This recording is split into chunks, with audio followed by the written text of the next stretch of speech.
Sadurunge nonton, ojo lali tekan tombol subscribe-nya ya dulur.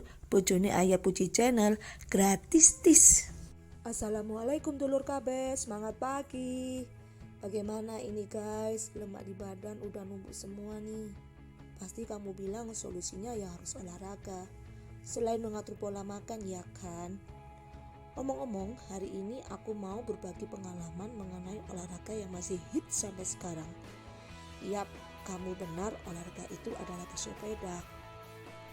Olahraga bersepeda itu sebenarnya susah-susah gampang loh guys.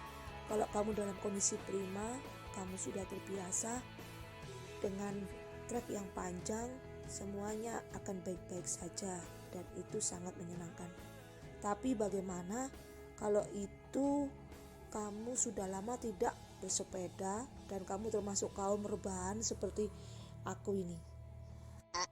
Dan ternyata aku mengalami suatu pengalaman yang tidak aku lupakan di seumur hidup aku ini. Pengen tahu ceritanya? Jangan skip ya guys. Let's check it out.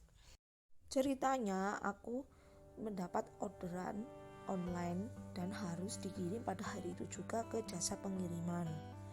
Nah, dengan tekad kuat meski badan habis sakit alias pasca pemulihan, aku ingin mengantar sendiri paket itu. Ya, dengan pikiran agar aku bisa berkeringat dan badan aku kembali fit lagi. Jarak rumahku dengan jasa pengiriman tidak terlalu jauh guys, ya kira-kira 2 kilo lah. Dan aku merasa mampu untuk pergi ke sana dengan sepedaku. Setelah persiapan, yaitu dengan membawa botol minum, terus memakai pakaian olahraga lengkap dengan sepatu, masker juga aku bawa sekaligus paketnya, aku langsung menuju ke tempat jasa pengiriman. Untuk berangkat aku tidak ada masalah guys, karena jalannya itu menurun, jadi semuanya dalam keadaan stabil. Nah, masalah ini bermula pada saat aku pulang.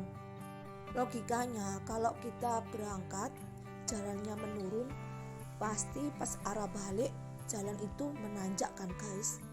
Nah, pada saat itu aku benar-benar merasakan suatu kelelahan yang sangat akut. Aku berhenti sebanyak 2 kali dengan menghabiskan bekal minumanku.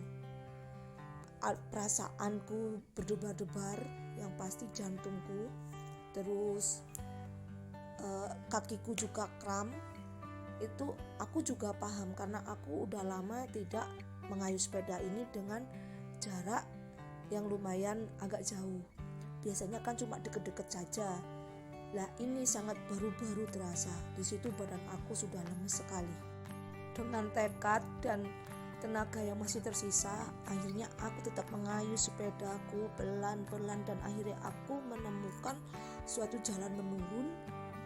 Disitulah aku merasa lega guys. Dan sebelum aku masuk ke gang rumahku, aku belok ke suatu minimarket untuk membeli minuman agar aku segar kembali. Tapi apa yang aku lakukan itu sangat-sangat berpengaruh buruk pada tubuhku yang pada saat itu berkeringat dan terasa panas. Selang beberapa detik setelah aku merasa segar, badan aku langsung menggigil disertai detak jantung yang sangat cepat sekali seperti mau melompat. Terus darah ini seperti terkumpul ke dalam kepala. Yang pasti aku benar-benar panik. Perut pun terasa mual dan aku menjadi menggigil. Alhamdulillah pada saat itu aku gak sampai pingsan guys. Jadi aku masih sadar dan aku merasa bisa baik-baik saja. Meski aku sempat berpikir apakah aku harus mati hari ini. Segera aku keluar dari tempat itu, langsung aku mendudukkan diri di tangga pelatarannya dengan posisi kakiku luruskan, dadaku angkat atau kubusungkan dan aku tarik nafas keras-keras. Akhirnya aku agak enakan guys dengan melonggarkan pakaian yang terasa ketat di badanku. Terus aku kembali lagi ambil minum, ku habiskan sekali Baru setelah merasa enakan aku pulang. Seharian aku istirahat. Dari peristiwa ini kita bisa mengambil suatu pelajaran bahwa apabila kita sudah lama tidak berolahraga, kita harus mengkondisikan tubuh kita harus benar-benar fit. Jantung kita bisa menerima dengan penambahan aktivitas. Makanya kita harus melakukan olahraga yang ringan-ringan dulu, terus baru menambah durasinya ya guys. Mungkin 15 menit, terus berlanjut ke setengah jam, langsung ke 1 jam.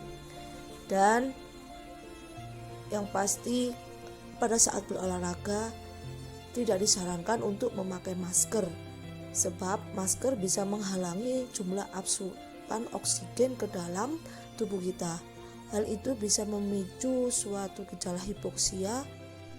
Suatu gejala yaitu berkurangnya oksigen dalam sel darah merah, dan itu bisa menyebabkan kerusakan jaringan bahkan kematian. Jadi kita harus tetap aware kepada diri kita sendiri, karena yang tahu kondisi tubuh kita adalah kita sendiri, bukan?